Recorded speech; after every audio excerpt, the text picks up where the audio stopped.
perbukitan yang didominasi oleh tanaman kelapa sawit, material tanah, dan tumbukan pohon sawit menutupi badan jalan utama sepanjang 50 meter. Di mana peristiwa itu terjadi?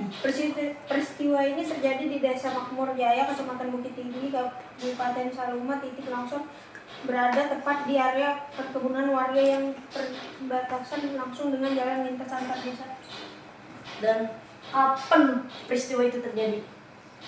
Longsor terjadi pada Senin sore 19 Januari 2026 sekitar pukul 16.30 waktu Indonesia Barat, sesaat setelah wilayah tersebut diguyur hujan lebat selama lebih dari 3 jam. Siapa yang terlibat atau terdampak? Tidak ada korban jiwa dalam kejadian ini, namun warga Desa Makmur Jaya dan pengguna jalan dari desa tetangga terdampak secara langsung karena akses transportasi lumpuh total. Tim BPBD setempat kini telah berada di lokasi untuk penanganan. Mengapa peristiwa itu bisa terjadi? Menurut analisis awal pihak BPBD, longsor dipicu oleh curah hujan tinggi yang membuat kondisi tanah jenuh air. Kondisi ini diperparah oleh penanaman pohon sawit di lahan dengan kemiringan curam. Pohon sawit dinilai memiliki akar serabut yang kurang kuat mencengkram struktur tanah dalam dibandingkan pohon hutan berakar tulang, sehingga tidak mampu menahan beban saat air meluap.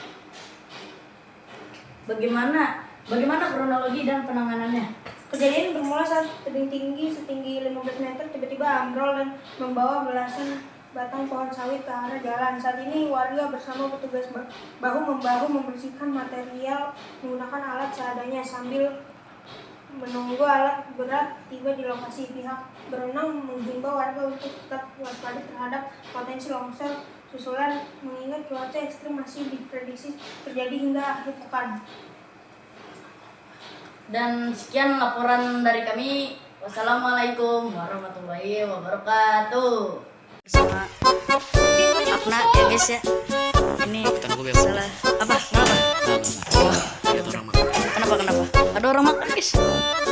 Rel.